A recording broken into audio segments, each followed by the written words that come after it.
Hello, everybody. It's 2:30 a.m. Central Time on the 9th of November, 2022. It's Wednesday here in the United States. Hope you're doing well. I've got some breaking news for everybody that's happened in the past couple hours. A very large earthquake has struck over in Italy, in Central Europe, in Central Italy. So let me get a display capture turned on here just so you can see what I see ever so slightly better. We're going to zoom in on Central Europe, and it's a big earthquake. It's the biggest in years for Italy in general, for the whole country, and for the whole region. Came in at 6.1, now hovering between 5.6 and 5.7. Now, if you're not aware, let me quickly take you over to my YouTube channel, where 8 days ago, or 7 days ago, International Time 8, I issued a 7-day watch to be on watch for a 6.1 earthquake, 6.1 to 6.5, depending on who we went with. Europeans had it at 5.1, a deep earthquake, down below Italy. Now, to understand what I'm talking about here, I really would need to open up a USGS plate boundary map to show you the plate boundaries over in Europe in particular. So here in Europe, you see these red lines. Red lines are the separations between the plates, for instance, between Africa and Europe, or between the Pacific and the Indo-Australian plate. But over here in Europe, you can see it's like a letter J shape that goes up and dead ends into the north part of Italy, in between Turin and Milan, in the South Swiss Alps, or North Italian Alps. And now what we can do is go over on Google Earth and see it topography-wise. What I was just showing you there on the red line map from the USGS, you can actually see traced out in the mountain ranges themselves, coming out of the ocean, coming out of the Mediterranean, going up the east side of Italy and making a bend over to the west. You see the valleys there? Well, the valleys are formed by bending, and the bending on the other side goes up into the Swiss Alps. So let's go back to the USGS map now. So 7 or 8 days ago, a deep earthquake happened down below here in the Tyrrhenian Sea, which prompted me to issue a warning for a 1 magnitude larger earthquake to strike up the plate boundary, heading into the dead end of the plate boundary that goes into South Europe. And when that happened, I made this video 8 days ago, Europe earthquake warning, and talked about watching for up to a 6.1 for the next 7 days. The reason we issued a warning for a 7-day watch is because deep earthquakes now, this gets into the earthquakes which are raised high off the globe. Here, for instance, happened today down below Java, or 7 or 8 days ago, there was a deep earthquake down below the Tyrrhenian Sea, down below here, down below Italy, down below the plate boundary that I just showed you here where the letter J shape is. Leveraging action coming in on the underside of the plate. Now let me show you this. Well, there I am from 2019. Oh yeah, in the middle of July I had a run in. It was, look at the date, 4th of July, guys. 4th of July. Again, we got family. Anyway, I had to run in here and do an update for the biggest earthquake to hit in California in 20 years' time. I issued a warning for it. But let me explain the deep earthquakes. In this video, I show it. Here, a concentric wave pool. Now I'm going to hit play on this. What you're going to see is the focusing in of the concentric wave in a fluid. Of course, this is a pool. But I want you to imagine this happening down below the plate. See how all the wave focuses in on the center of itself? It's called what's a singularity or a spike, where the wave, the standing wave, takes all the combined force of the wave of whatever size and is focusing in on itself. Now, this is happening down below the plates, and that hammering action comes up through the plates. And when it comes up through the plates, something else happens. A standing wave begins to go through the tank, if you will. Now, this is in a laboratory, so hopefully you guys can see this. Let me make it full screen maybe so you can see it a little bit better. In a laboratory, you can see in a perfectly rectangular tank, from one end to the other, the wave reflects back into itself, and it starts to grow in size or amplitude or power, magnitude. And notice the spacing on these. I can park my mouse here, and the wave just will literally touch the middle and then the open point. The open point is the bottom of the wave. So the top, then the bottom, then the top, then the bottom, and it's perfect distribution throughout the tank. Now, this is a perfectly rectangular tank in a laboratory. But what is really happening is a spread is coming up from those deep earthquakes that I was talking about, and it's going out and following this, like the tank. And it reflects back into itself. And the middle point between the waves that I was just showing you, new point comes up in the middle, and a new break happens. Now, what I think we're dealing with here is very low frequency that vibrates up through the plates. Since the deep earthquakes are happening in the fluid of the magma down below, we're having deep earthquakes down below here, down below the plate. And then it comes up through the plate. But what's down below the plate? Magma, of course, right? Either it's a plasticky-like area called the asthenosphere or straight-up fluid-like magma that out of there is coming a very low frequency that hammers into the underside of the plate. And so it's coming out of a fluid and hammering into a solid. Now we can then think of it more like a wave in the ocean that's traveling, a big, long wave traveling through the ocean, and then it reaches a shoreline, and it crashes against the rocks of the shoreline. The full realized energy of the wave focused in on a solid object as opposed to traveling through a fluid. But now this is all happening, coming up and spreading out at the same time. So you have to think of this three-dimensionally now. Down below this letter J, a hammering action came up. Then, spreading up through the plate through the course of 7 days, a vibration took place that vibrated all the way to North Italy with multiple fours, small fours, in comparison to this, and then back down, and that reflecting wave, like a standing wave in a tank, gets down to one end and reflects back into itself and starts to increase the amplitude. The magnitude increases exponentially up by a full magnitude. And here we are. The expected earthquake struck in the exact spot we were looking for at the time, on the last day of the watch, with the expected magnitude. Now, we can jump over to Google Earth if we want to. We could get the earthquake information. Now, if you want to know how to forecast an earthquake, I explained back in 2019, and I'm explaining now how I came to my determination on where to watch and what to watch for. Again, a deep earthquake down below on the plate boundary on this letter J shape 7 days ago resulted in a shallower, larger earthquake 7 days later. Now, this happened before. Back in 2016, let me take you to my YouTube channel. See this? Censored? A few days ago, on the 4th, I talked about this. My last forecast for Italy in 2016, when a deep 5.8 hit down below Italy. And what happened? The next day, after I issued my forecast, the biggest earthquake in Italy in 40 years hit, a near 7.0, a 6.6 to 6.8. And it originally came in at 6.8. A deep 5.8 the day before. I get on, make a video, warn the area, and then the earthquake hits the next day, the biggest in 40 years. The people got the warning, and they thanked me on BBC News. People in the area. She's a British national who will speak to you whilst we've got you. Well, we've been lived here a while and we're used to earthquakes, but I have to say I've never been in anything like that one. But we actually were. We've been living downstairs in a workshop area, so we had quick access out because we were forewarned. We watch a Dutch Sense, a YouTube channel forecast who's very accurate, and we knew it was coming. So where did... Okay, you heard her. Okay, this isn't altered or anything, guys. This was live on BBC back in 2016 when the big earthquake hit. And she lives there, and she's affiliated with BBC in some way, like she used to work there or knows people there. And so they were talking to her already, and she gave me, unbeknownst, I didn't even know her, she gave me a shout out live, and they warned the people the day before. So they went out the day before and warned the people in central Italy. This was back in 2016, the last time I issued the big warning for Italy. It's been many years since I've had to issue a big warning for Italy. It only happens when there's a big flow going across this, the red lines, the plate boundaries. And we can trace this back now. Where did this come from? Well, this came from a push that came out of the West Pacific. And remember the standing wave I showed you, where we had an equal spaced wave going through the tank. Well, this is an unequal spaced tank, but the wave is still showing up with the same sized earthquakes going across a huge distance, which spread across over to Italy, and the deep earthquakes, of course, go along with that. Deep earthquakes spread to Italy first.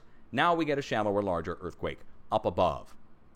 Now, what would you do if I told you the same thing happened here just a few hours before?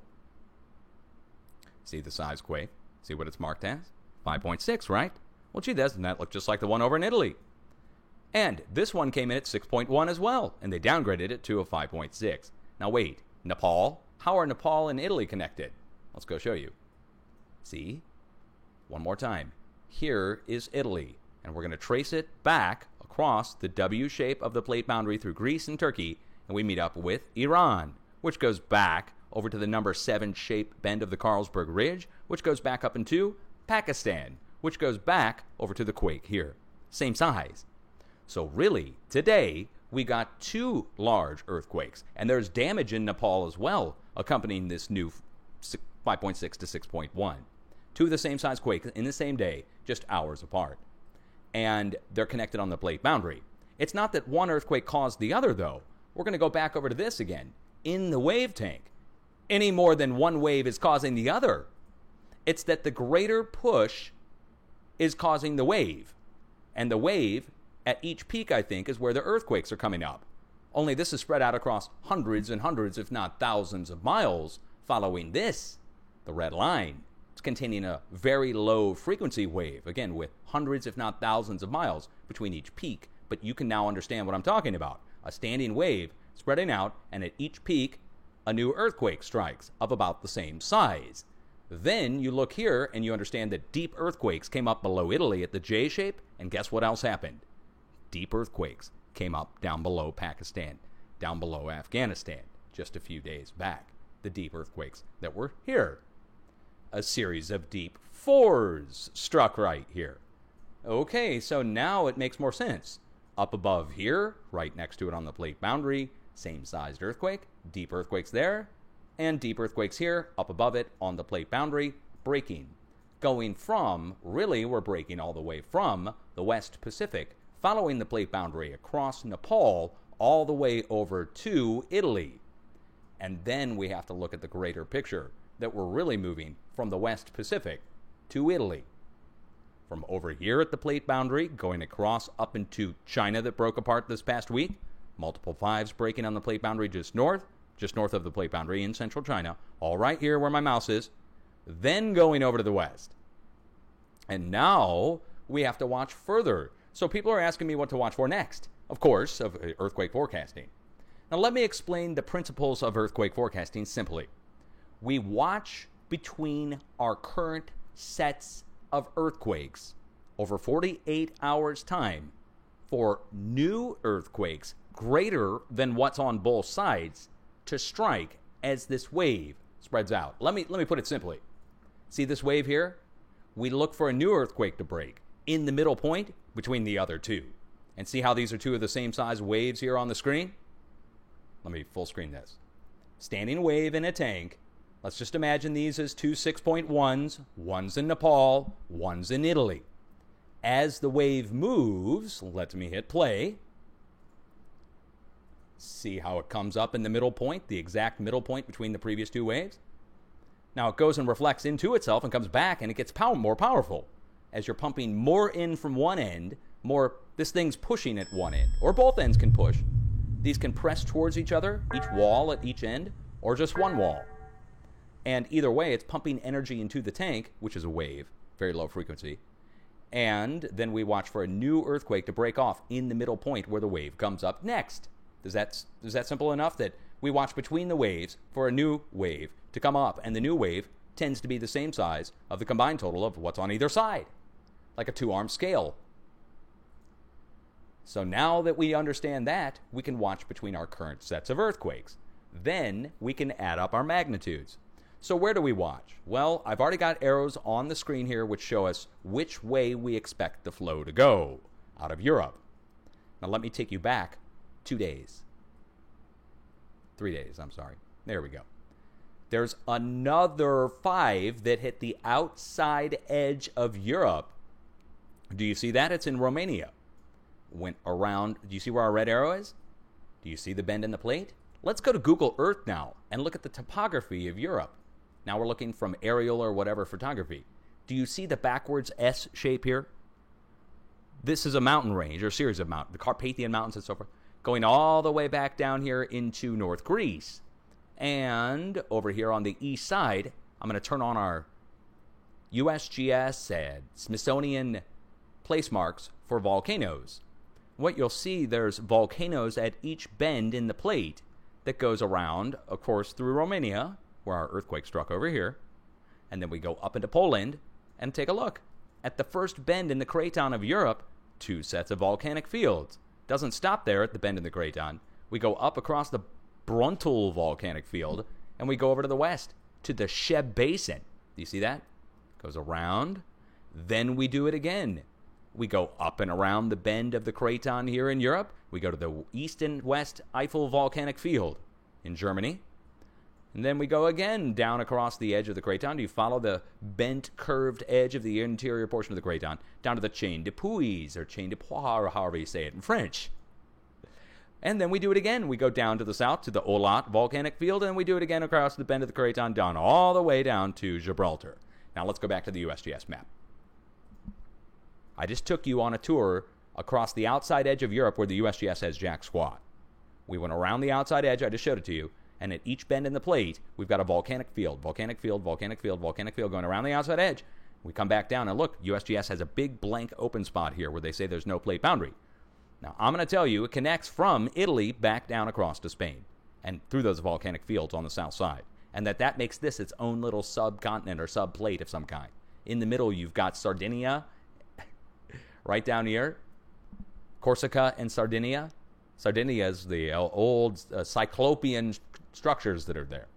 Anyway, so we go across this, down across over to the Mid-Atlantic Ridge. But they don't have anything connecting on the USGS map. However, I just showed you the volcanic fields connecting point by point, like a connect the dots game. Now, let's go look at the quakes. A 5 went around the outside edge first. Now this new earthquake struck in the middle. We're already going around down to the southwest. Multiple earthquakes struck down by Morocco and Algeria down here to the south, which is not even on the feed here anymore. A few days ago, multiple 4s struck across Algeria. Why does that matter? Look what's in Algeria. 4s struck down here. A few days ago, multiple 4s struck here. 5 struck over here on either side of this. So first, the deep earthquake. Let's recap everything. I know you're getting confused, or maybe you're getting just blinded by all this. A deep earthquake came up 7 to 8 days ago in the middle of this letter J shape, prompting me to issue a warning for Italy and the outside edge of Europe, going over to Romania, then going out over to the west, over to Algeria. And I also have subsequently warned the UK. We'll talk about that in a second. So we warned Algeria, we warned Eastern Europe and Romania, and we warned Italy. And we said all 3 were going to get hit by similar-sized activity. And the biggest was going to be in the middle, right next to the deep quake. Simple put. So leverage came in on the middle, and we're looking for it to spread all the way around the outside edge of the European craton, which the USGS isn't showing you, but I'll show you here just in the topography. Again, you can just see it, the bent, curled edges of the craton edge. Looking for it to go around the outside edge, looking for it to go across the middle, looking for it to go across the south side. All 3 sides of the middle area that's being leveraged in underneath. Now that's happened. All 3 sides have moved. Algeria, Morocco, over to Romania, and in the middle. The next stop on this is following the plate boundary, like a T intersection, smack out into the Azores. Also, jumping off like a ramp, the wave that I was talking about, that standing wave, vibrating, trying to vibrate across. It's trying to go across the plate. Path of least resistance around the outside edge, across the middle, and across the southwest. And that puts English Channel double focused, and then out to the Mid-Atlantic Ridge. Let's go show you back on here. If we're going around the outside edge this way, we're coming up this way. You see the trajectory. We're heading out towards the Mid-Atlantic Ridge. We're going across Italy, and we're going to be heading across central France up to the English Channel. That's a double focus point. Meanwhile, we're also heading out to the west-northwest. So, in essence, we're heading from Europe out to the Mid-Atlantic Ridge ultimately on this in the next few days. Who stands in the way around the outside edge if we're going up around to the North Sea and if we're going across to France? Who stands in the way from it getting out to Iceland and so forth? Obviously the UK, right? So now let's go back over to where we've observed previous earthquakes strike and where they delete them over and over again when they hit. Up here in North Scotland, going as far south as Wales, if it strikes out in the ocean, they tend to delete it and say it's a mistake. It's happened so many times. so many times. Every time there's a big push coming around the outside edge of Europe, they delete the quake to hide it because they said it couldn't happen. Who's they, right?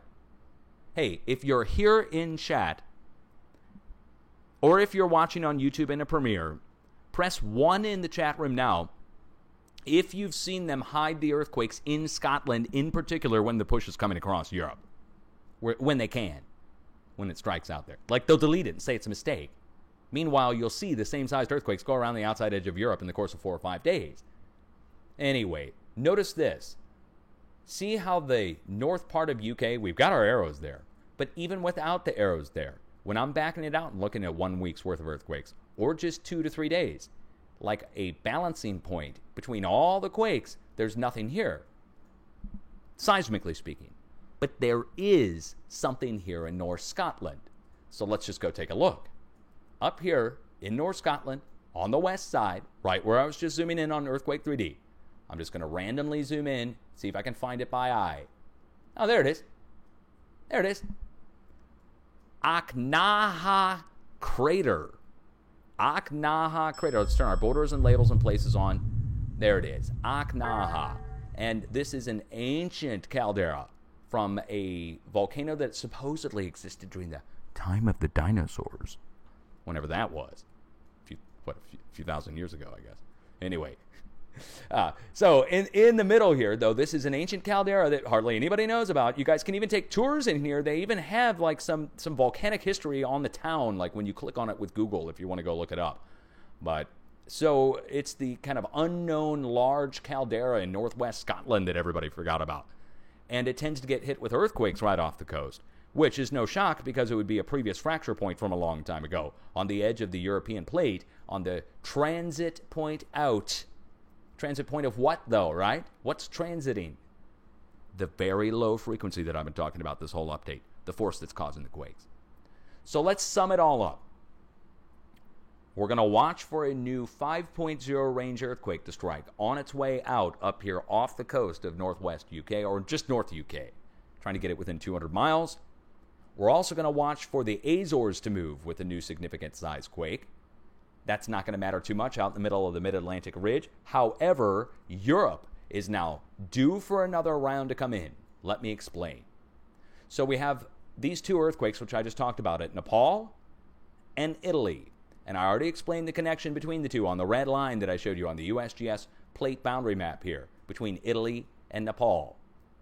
Now, a new earthquake should strike in between these two that's at least equal in size. So think of this like a 2-arm scale. 6.1 on one side, 6.1 on the other. Or 5.6 on one side, 5.6 on the other. Whichever way you want to look at it. What would you call the middle balance point between the two if you go around this red line? We're not just going to draw a straight line between the two. If we did that, we would do like as the bird flies across, straight line. But in other words, we're going to go around the bends of the plate. I would say the halfway point brings us in here in Turkey, going into the eastern Mediterranean as a halfway point, a balance point between the two, if we go take the 2 bends of the plate into account. So we should be getting a new earthquake striking here of similar size, somewhere in the 6.0 range. Secondarily, we should be seeing a new earthquake strike over here, over in Albania, Montenegro, and it should also be somewhere in the upper 5 range. I would think that, again, if we're dealing with, we have to have a little broad swath here because of their amount of downgrade. Now, I'm going to institute a new earthquake forecasting principle now for when dealing with the agencies such as the USGS, Geophone Potsdam, the European Meteorological Science, whatever, EMSC, okay, that we're going to institute a half magnitude to 1 magnitude downgrade on my warnings.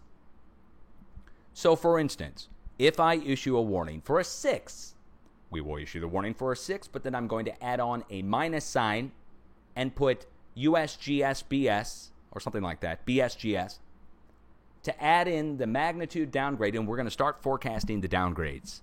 I'm going to try to start forecasting the downgrades as well as the earthquake itself.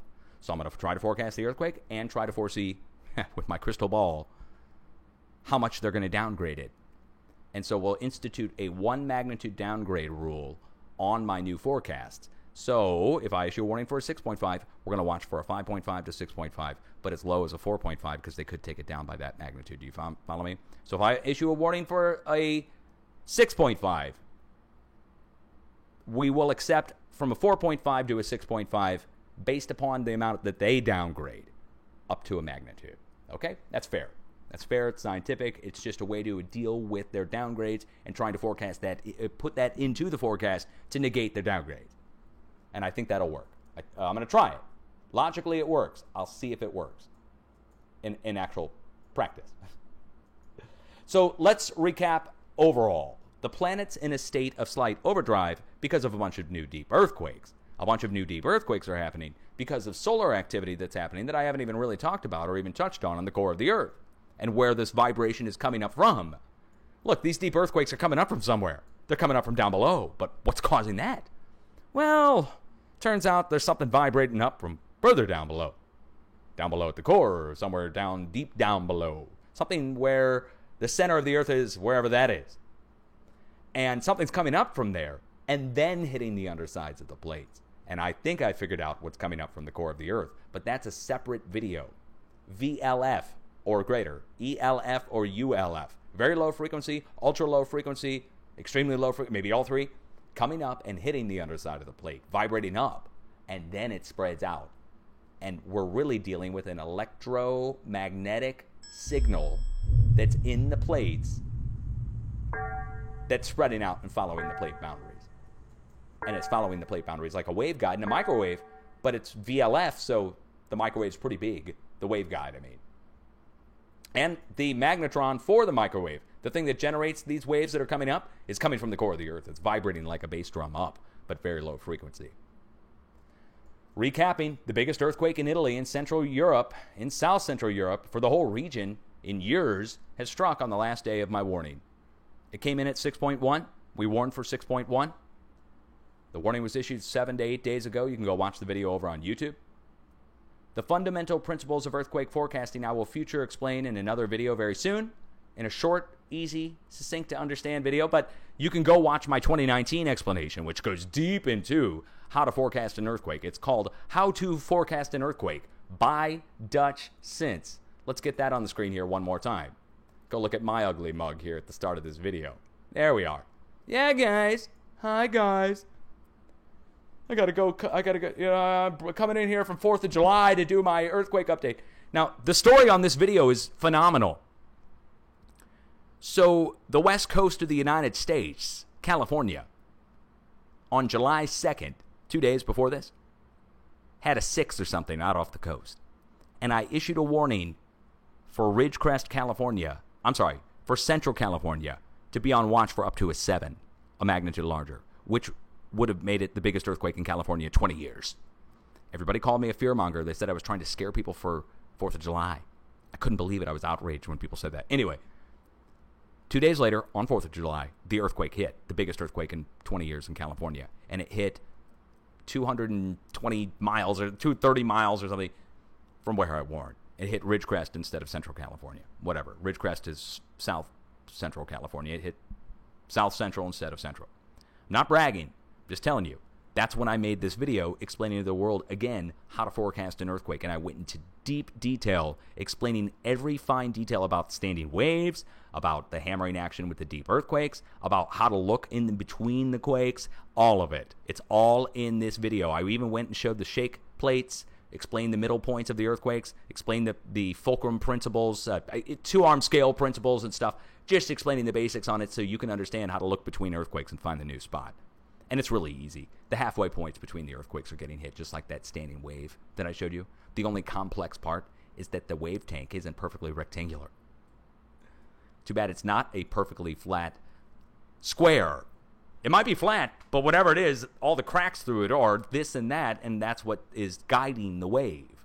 And then once you understand that the wave is being guided, then you can forecast the trajectory for it, like a train or a river flooding. All of a sudden, you can plot out a course for it, as if you're waiting for a train to arrive or a flood to arrive. And you look at the deep earthquakes then, like a new deposit of water on a river, and that the waves are flowing out and away and finding a path of least resistance around objects. And when they hammer into a dead end, they reflect back into themselves and try to find a way around. And it does. Brute force. Dropping off the earthquakes all the way along the way. So it's not one earthquake causing the other. Remember this. It's not one earthquake causes the other like dominoes falling. It's that the earthquakes are being caused by a wave that's spreading out first that then precipitates or causes the earthquakes along the way. And that's how we're getting a spread of all the same size 5s, for instance. I'm showing you 4.9 and greater.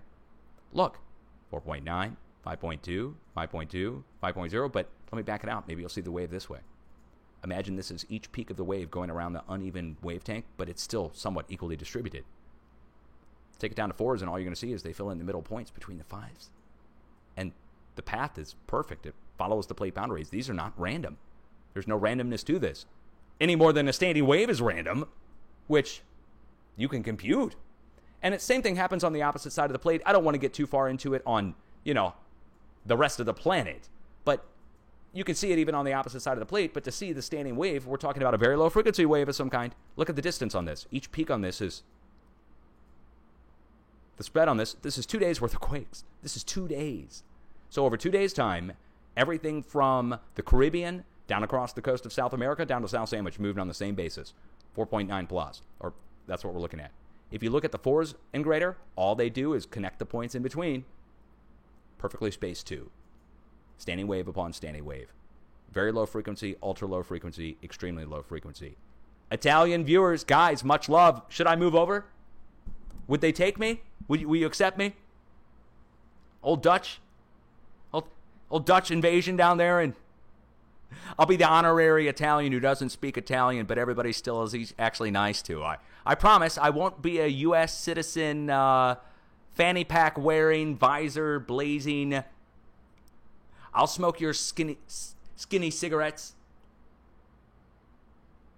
I'll drink your espresso. I will stay and I will not leave. You'll end up telling me to leave. Anyway, I hope you're okay. Did you get the warning? If anyone is in here from Italy now on Twitch, where I'm live, or if you are in the premiere of this on YouTube in about an hour from now, which should be about 4 a.m. my time, probably hit it right at 4:20 in light of what just happened here in Missouri today. But if you're in Italy and you got the warning the first time, back in 2016, or if you got the warning this time, please be honest and press 1 in the chat room so people can just see that you actually witnessed either the first or the second time. And it's not like it's rare. What I'm doing here can be done for every point on the planet. I think I have not seen a spot on the planet where this principle does not apply, where the new earthquake breaks off between the previous sets of earthquakes. The natural quakes, I mean. Because there can be man-made quakes that we could go into a whole separate dissertation on, and I could probably even submit some kind of thesis on it, maybe get an honorable doctorate from somebody, because there's a lot into it that we could talk into that's really, really amazing science, but it's also somewhat troubling because that means people could make earthquakes, so to speak. But I don't want to get into that now. I want you to have an earthquake plan and be prepared for a natural spread of earthquakes that we can see spread. Think of this like a flood.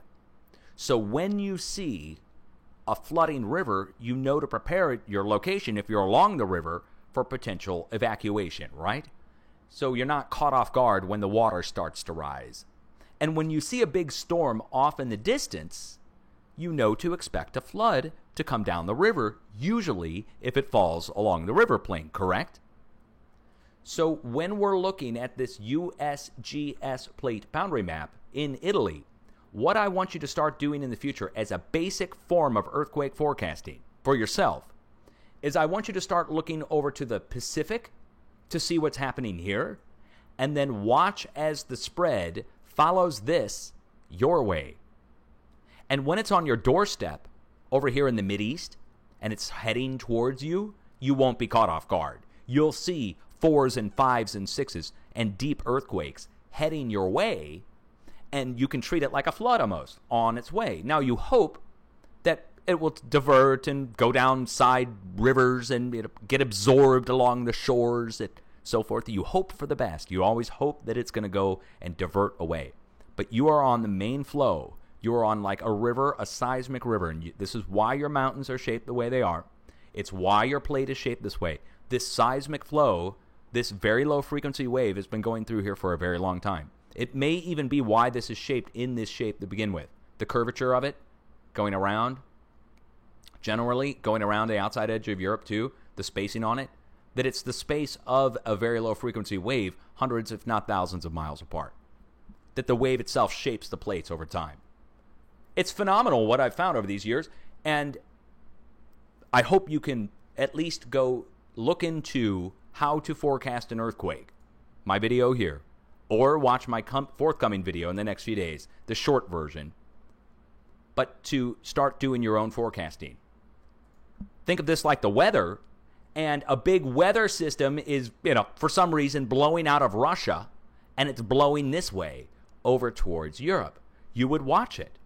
You would watch the weather system form over here and come across and go into Europe if it's coming in from the southeast for some reason. Or same thing goes out in the Atlantic. You would watch for storms to form out here in the Atlantic and come into the UK, or come in out from the North Atlantic and blow in from the north and come in from the north. And you know to expect rain and snow when it's coming in from the north and blowing across Europe this way. So seismically speaking, we're talking a one-way road usually. Very few times do we go against the flow. So the flow is from east to west, seismically speaking. Now the plates are moving in a different way entirely, but that's a separate dissertation to talk about on top of the other dissertation, on top of the other dissertation. I could be doing this all year long, which is there's a seismic flow that goes the opposite way. The earthquakes are going the opposite way than the plates are moving. And I think I have an answer for that. That the plates are moving like a conveyor belt, rolling over on themselves, like logs in a lake, or American Ninja Challenge, where they try to run across the spinning logs. But the logs are somewhat in place, rotating on themselves, on their cratons, which explains the bent shapes.